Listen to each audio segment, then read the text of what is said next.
Whether you're a die-hard fan or just looking for a good laugh, this monthly series promises to deliver the unexpected with a dash of humor. Tune in as Gene and BT dissect the what-the-fuck moments that makes pro wrestling the exciting spectacles they are. It's time to let loose and embrace the madness with the WTF News Desk, where Gene and BT bring you the 10 strangest and most fun topics each month, leaving you entertained, amused, and eagerly awaiting the next episode.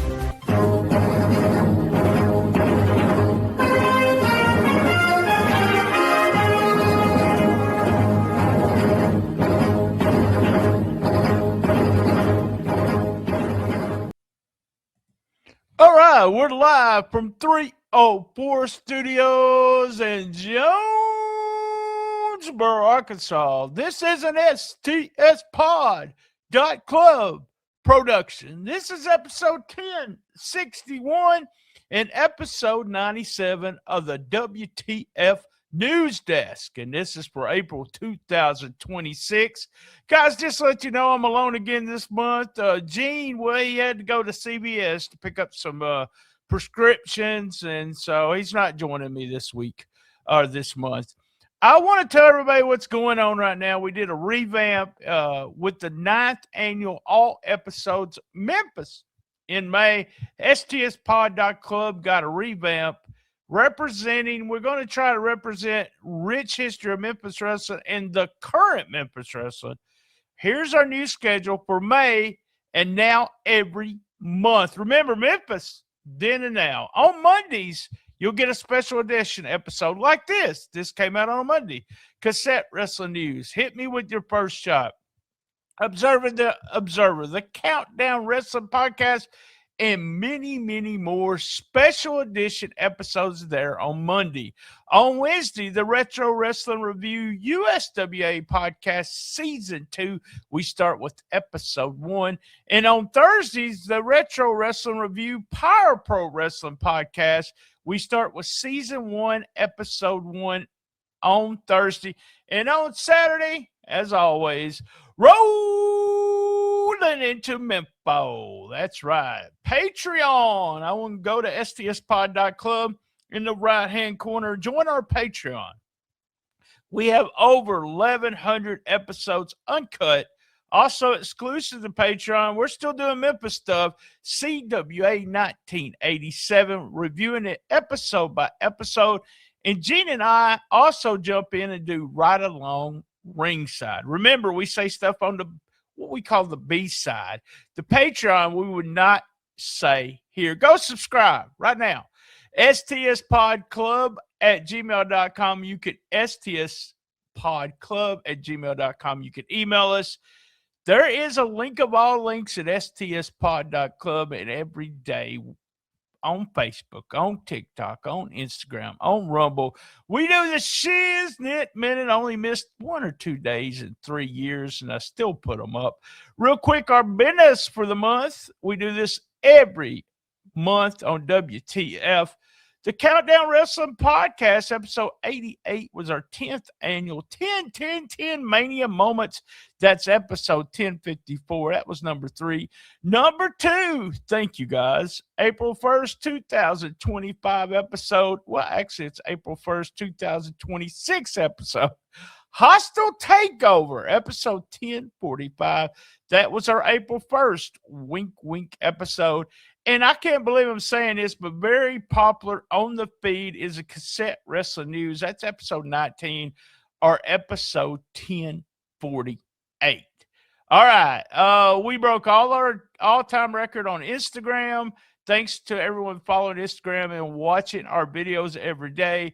We had our second best ever of all time Facebook number. Thank you, thank you, thank you. And we beat our record for the episodes that go up on the retro. Gene's, along with the streaming of the Power Pro. You can see the streaming of the Power Pro before it hits my feed. It's getting huge, huge numbers. Well, guys, you know what we do. This is the WTF News Desk, and we count 10, 9, 8, 7, 6, 5, 4, 3, 2, 1. And we start out with number 10 every month. This one's a little different. As you can see, if you're watching the video, I'm going to play that video again. No sound, but we had, I don't know. What I'm saying is something strange. As I told y'all, we was going to talk about this again. We got the arena shut down. They tried to do a GoFundMe and try to get $3,000 because that is their only source of income is that building. Cruel, in the video, you can see a fan attacking him. It got out on the intranet that they were stabbing. As I said, I was still kind of weary of all that the last time we talked. Then they went out to say there wasn't a stabbing. Even Cruel released a statement saying he don't believe he was stabbed or something like that. Remember, because of the incident and the angle, quote unquote, the law enforcement got involved. That's right, the pokey got involved. The venue stopped booking wrestling entirely. Just crazy. And he was injured, but don't believe he's stabbed. Why don't we come out with that a little bit sooner there, Cruel? And say, hey, I wasn't stabbed. Ugh. Something strange in the neighborhood. There's just still something not going on right with that, guys. Let me know what you think. Number 9, it's what the fuck, Dave? Well, Dave Meltzer and Conrad Thompson got into an argument. By the way, it was from a statement that Dave made about Brody Lee Jr. in the Joey Janela match, saying that Brody Lee, his first match, was better than most of what NXT guys do. Conrad took offense to that. They went back and forth. It's just the idea that what Dave sees as a good match or what puts together a good match is totally different. We're going to talk on Patreon about a few things, but it's totally different than what goes on. I mean, they gave this kid 4-star match. It's just one of those things that I'm just not a fan of stars anymore for that very reason. Listen, NXT guys are trained. They're trained to work a certain style. I watched this match, and all Brody Lee did, and I'm not saying I could do it, but all Brody Lee did was spot after spot after spot. There's no telling how many years he's been doing spot after spot after spot on his bed with his dad. I mean, he's 14. He just turned 14, but as a kid, he's been doing these spots. You can't judge a match and start giving it stars and saying they're better than NXT guys when it's a total different animal. This match that Brody Lee had was just, it went 28 minutes of him just playing. That's what I think it was. It was just him playing. I don't agree with what Dave said. NXT guys are 10 times trained more than Brody Lee. He just went in and did spots, guys. I'm sorry. What the fuck, Dave? That was number 9. Our number 8 is always, I might not know it all, but I know more than you. Lots of controversy is Roman Reigns, I can't even talk. Roman Reigns came out and said there's no competition for us. There are other promotions, other places to work. But if you want to be on a top show, if you want to be considered at the very top of the mountain, you have to be in the WWE. Oh, man. So everyone got kind of pissed at that. There was talk of AEW's pay-per-view business, and I'm seeing some stuff about that we may have to talk about. But what was the controversy about this? Everybody got mad at Roman Reigns. This is something that you don't understand, and there's a lot going on as I record this on. I usually kayfabe, but I'm recording it on the 6th. Okay, it'll go out on a Monday. A lot of stuff going on with TKO, and we'll talk about that. But number one, Roman Reigns being a champion at WWE, he should be saying this, right? He should be saying this. It's WTF because everyone makes a big deal. Guess what? If I was a professional wrestler and I was asked where I wanted to go, WWE. If I could get on their roster, WWE. Then I look better to everyone else. AEW is going to be a promotion probably from now to the end of time until he decides he's tired of using up all his dad's money. Guys, I know there's a lot of AEW fans, and I want them to survive. I really do, because it gives everyone a place to work. I love it. I love to me, I have to agree with Roman Reigns. To me, it's not competition. I know WWE sees it as competition, but it's just another promotion, and they're not getting any kind of numbers like the WWE is. Don't listen to everything you read on the internet. That was number 8. I might not know it all, but I know more than you. All right, we're up to number 7, the retro moment. The retro moment. Usually Gene goes over this, but since he had to go to CVS, I just wanted to make note of Van Hammer passing away. He was 66 years old. Mark Merrill shared it with us. What was your memories, or what was you thinking about Van Hammer when it was all happening? They said that he got a really good contract, went on to an early winning streak. I got some of this from the Observer. He was largely due to a push because of his size, his look, and rock star gimmick, inspired by Van Halen. He got pushes by everybody, just didn't really understand the business.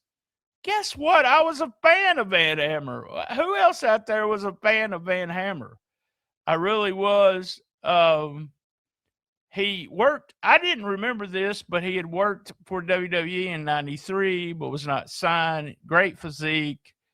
And everyone thought that it would outweigh, his limitations with the physique and the gimmick.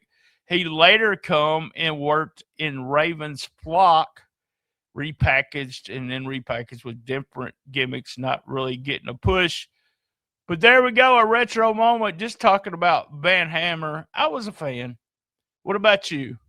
I know some people look at that and say, well, he wasn't a good worker. It don't matter. I was a fan, guys. I was a fan. All right, we're up to number 6. Number 6. A story that it got tons of attention when it happened.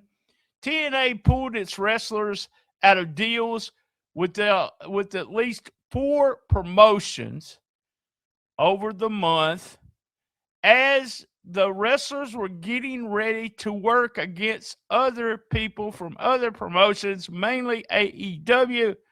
They said, nah, we're not going to let you do that. Nah, we're not going to let you do that. Big controversy about that, and really saying Carlos Silva was a prick, an asshole. He shouldn't do that. I know MJF did a promo about it. Guys, I was the worst at this, promoting. I didn't want my guys to work shitty promotions, so number one, that they could get hurt. That's not what this is about. This is about business. He has a deal with the WWE. Why would he want to be rubbing elbows with AEW? Have nothing against this guy for doing that. Absolutely nothing. Big thumbs up. Just jumping in and saying, hey, you can't do that. Because, number one, to me, it screws the fans. You're not going to have a finish. You're going to have a fucked up finish. And if you're going to have a fucked up finish, the fans at the end are going to go, oh, man, neither one of those guys want to lose. Neither one of those guys want to lose. And it's true. They won't let them do it. It's all over the place. This has happened for years. So I don't know what the big deal was. What the fuck, guys? All right, guys. We're going to a commercial break and then on with the show and halftime.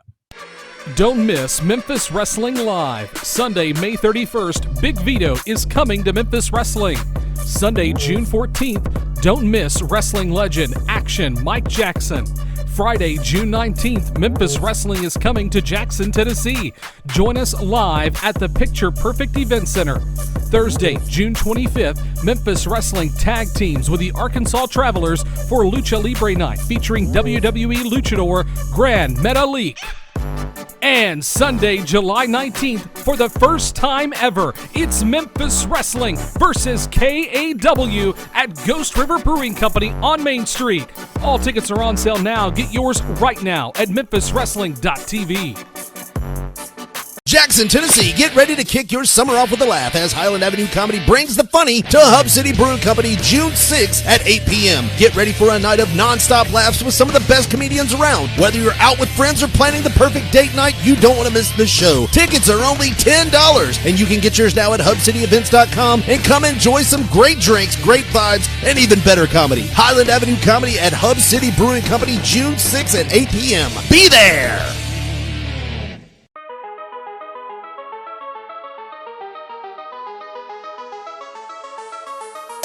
Are you ready? Every Friday night, the heat rises in Arkansas. The lights go down, the crowd gets loud, and MCW takes over.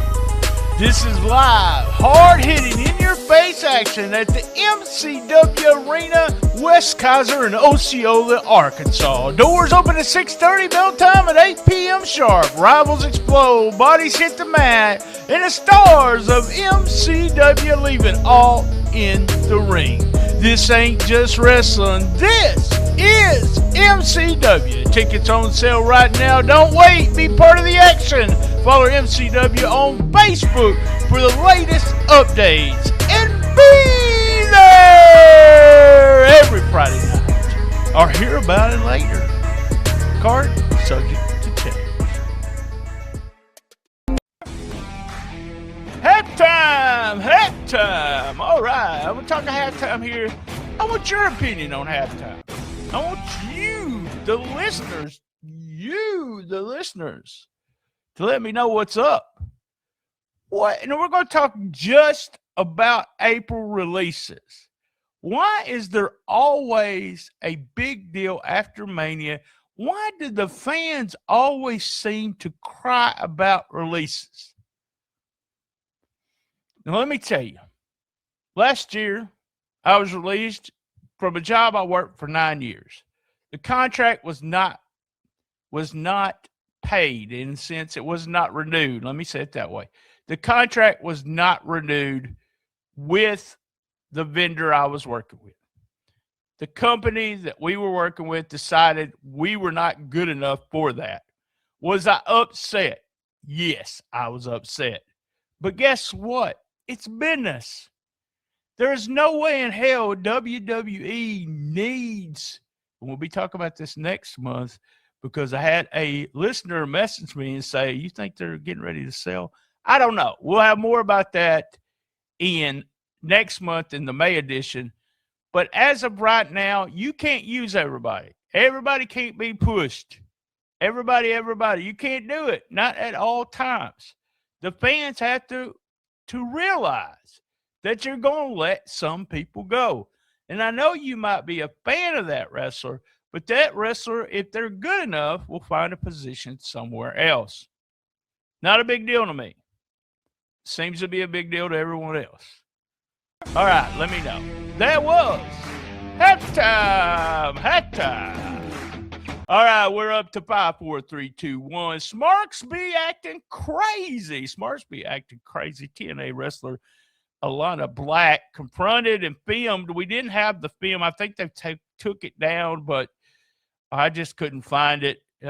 She shared a video where what had happened is the guy had grabbed her ass, and he thought that was okay. She went after him and said, you like to grab women's asses, and you like to come to conventions, fuck you. Ended up with a couple of the guys talking to the guy, removed from the event. It's just crazy. Black has stated on the social media this incident has cost her to reconsider doing anything. Now, you know, she was actually there in WWE. Then at one point was, I think, decided she was just going to do OnlyFans, and now she's doing these cons and working, and you have stuff like this happen. I don't know, guys. I really don't. It's just crazy. It's crazy to think that some guy just thinks it's okay to grab someone's ass. Now,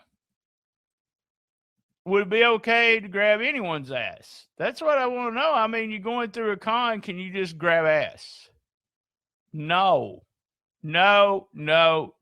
You cannot just grab ass, especially a wrestler. I wish they would have beat this motherfucker to death. Did I say that out loud? I just hate stuff like that. It's like, oh, they're stars, and I could just jump in here and grab an ass. Not cool. Glad she confronted him. We're gonna put a video up if you're watching a video version. I'm just gonna leave it actually muted. And we had CM Punk slapped a phone out of a fan's hand. Bailey was walking, and the fan was getting really close, and Bailey asked him to move. He ended up slapping the phone out of actually the fan's hand. Punk did. I was watching it right here. It's just crazy. It's weird. This has been going on for years. People camp out. They talk to the guys. They go to the hotel. I told this story on one of the other shows, but it used to be a little different. Those fans didn't worry about autographs. They just worried about helping the wrestlers get to the arena, make sure they get to the restaurants and stuff. Now you got people that's all they're worried about, and we've covered this many times on this show, is getting that autograph so they could sell it on eBay. I hate these fans. It's okay to ask for an autograph, but it's not okay to get in someone's face when they ask you to leave. Fans, come on. You can be better. I promise you, you can be better. That was number 5. Number 4, wrestlers behaving badly. Well, Kendall Gray posted a photo on social media, her hugging Shawn Michaels. Now we're saying he was a cool boss. Oh, wow. We're going to get Sarah Stock coming back. I don't know what's up with her. She is, man, I hate to say this, but she's almost turned into Karen Stock, right? Everything's inappropriate. That was unprofessional in a workplace. Is it unprofessional to actually get your photo taken with a wrestler or your boss? I know it's a wrestler, but would it really be a big deal if I got my photo taken with my boss and said, "Great boss"? It was all because it's wrestling. He's a good-looking guy. She's a good-looking woman. I can't buy into that. I really can't. Jelly Roll, I'm going to put him in here. He's been accused by comedian Nicole Arbor of making death threats toward her. According to a March 1st incident, this was all the way back in March, and we started hearing it in April. She claimed he had 2 ongoing issues. She alleged that at a charity event, Jelly Roll threatened to kill her if he saw her filming him with a camera. Crazy stuff. Despite the allegation, Nashville police stated that no charges have been filed and there's no active investigation going on. It seems like some people have said that Jelly Roll is trying to give her some money. I think this is a bunch of horse shit. Don't know. Gotta say he's acting bad. Not blaming the victim. I promise you, I'm not. And again, Alberto El Patron. He's been arrested. Domestic violence incident involving his wife. She called 911 from their house in San Luis Potista. alleging that an argument escalated into physical and verbal assault. You know, guys, how many times have we reported stuff that Alberto has done? How does he get work in the wrestling business? What the fuck? That's one of the reasons I put this on here. How and why does he get work in the wrestling business with as much stuff that he does behind the scenes? Illegal stuff. He's whipping his wife. Just crazy. Just crazy. That was number 4. And this is number 3. Shock me, shock me. Oh, woo, shock me on this one. It's usually all about Tony Khan. But he said dirt sheets, rumor sites help wrestling more than they hurt. He admits they can be misinformation, but believes they're still a net positive overall. Khan said wrestling media helps fans discover new talent and promotions.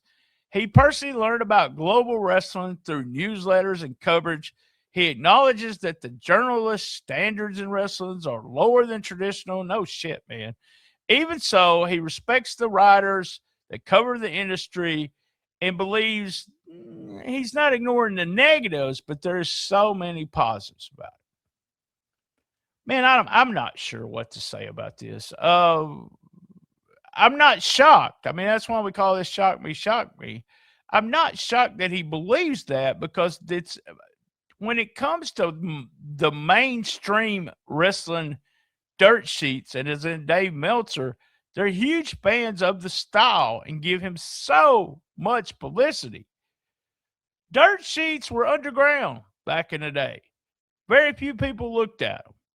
There might have been at one time 1,200 when I considered a lot of people were reading the Wrestling Observer. It changed with the internet, and, technology changes everything. As I'm sitting here doing this podcast, it's almost like I'm doing a TV show. I got pictures on the screen. I've got video. I got everything going on. Do they help? I honestly think, and I hate this, but I think Dave Meltzer's done more to hurt AEW than he does help them, because he has very little negativity. Anyone says anything on Twitter negative, he jumps in instead of just leaving it alone. You also have this other, I don't know. There was only 2 or 3 people that I respected back in the day, and I still subscribe to the Observer, even though my thoughts and everything are totally different from what Dave does. But there is a background of wrestling journalists that are young and really just internet. At least Dave has a history. Are they good for the business? I would have said years ago, yes. I'm not sure anymore. They're going to happen just like they happen in all other, you have fan sites, you have news sites, you have everything. When it comes to any kind of fandom, not much we could do with that. But didn't shock me. Didn't shock me at all. Tony likes dirt sheets. All right. What the fuck? Lots of controversy about Make-A-Wish purchasing WrestleMania tickets. There was actually a U.S. Senate committee talking about WBC, but then they started talking about WrestleMania and a Make-A-Wish. They charged them. WWE charged them. Apparently, when you make a donation, now if this is wrong, this is what I'm reading. You make a donation to Make-A-Wish, they use that money to help the kid make a wish. In doing so, if the kid's dealio is to go to WrestleMania, or the kid's dealio is to go to McDonald's, they use that money that you made as a donation. Just crazy. Some of the stuff that you get on the internet and why people get upset that the tickets aren't comped. Make-A-Wish gets money. What do you just want the Make-A-Wish people just to sit on the money or pay themselves ungodly amounts, which they probably do. I like to Make-A-Wish. But yeah, they will not. I mean, they use money to buy tickets, so they make the wish. I'm not sure what that was a big deal about. What the fuck? What the fuck? And our number one story, and I'm gonna play this. I'm gonna play this audio first, just so we can listen to Alvarez and Meltzer talk about this. I really liked what they had to say about number one, WWE using AI. That's right, using AI to do stories. Okay, let's listen to that. They had the AI story, which I guess I could talk about first. So the deal with the AI story, because it's been so, what's the word? It's blown out of proportion? Not so much blown out of proportion, but I think there's been like lots of misunderstanding. So months ago, I reported about this, and what it was that they had tried to use AI to do storylines. And write the show. I mean, obviously they have writers and everything, but it was an experiment to see what would happen. And the ideas were just totally a disaster. There were things that just were not viable, could not work. They had not figured out a way to make it work. Obviously, they were going to keep trying. But Mark Shapiro talked about, using AI for storylines, and they're going to continue to do it. Right now, it's not like people are going like, oh, the Cody Rhodes, Randy Orton story must have been all botched up by AI. It's like whatever stories are there, they're going to tweak it. If they use them, they're going to tweak it to make them viable in their minds. I mean, if you thought that the match structure or whatever made no sense, it's not like it's AI's fault. It would be the people involved in putting the show together, the agenting the show, basically, because that's their job. AI will never be the final thing. It will be a way to get ideas, and they are using it in booking. They are using it apparently for information on, they're using it for analytics. For analytics, what's working here? What's working there? What are the fans into? Yeah, but how does that work? Well, I don't know, but I mean, people have been using various things from ticket sales to merchandise sales to who orders the catalog for analytics for 50 years, probably longer. I think it's a modern way to do analytics. Okay. All right. So what do you think? I think David Bryan's got it right down exactly what we're talking about here. I think there was a confusion as soon as it says AI. They used AI for a video on NXT. Then they started giving this rumor, and Meltzer had reported it kind of vague that they were using AI. But the use of AI is, let's throw that storyline in and see if they have any extra stuff. When they're going through matches, Dave is correct. The agents are putting together the matches, not AI. Kind of like Alvarez said, out of proportion. Just everybody just believes when you see something and you read something, you don't listen or take some time. Fans, come on, take some time to understand. They might come up with a hell of an angle. AI might. Whoa, BT, you gonna let AI write wrestling storylines? Maybe. They're training every day to get better and better. But you also have that human touch that you would not have. The same thing as writing a book or anything media-wise. You're still going to have a human touch. A human touch to say, hey, it's not any good. Take a moment, folks. When you run with a story and you say, oh, AI's creating all the WWE storylines and matches, that's why they suck and AEW doesn't. No. That's not what they're doing. Alvarez talked about, analytics and looking at things that would work, ratings, T-shirts, whatever. It's been done for years. This is just another tool to help them look at what's popular. I could type in right now who's selling the most T-shirts, who's the most popular. I would get an answer. And as AI gets trained more and more, it'll get better and better. I thought it was funny. If if you watch the video, the site that put it up actually used the AI to do a cover there, or a thumbnail. Oh, as usual. All right, guys. You know what I'm fixing to say. Same bad time, same bad channel on the best little wrestling podcast in the business. Be there. And as everyone knows, well, you got to know this by now. I love my mama.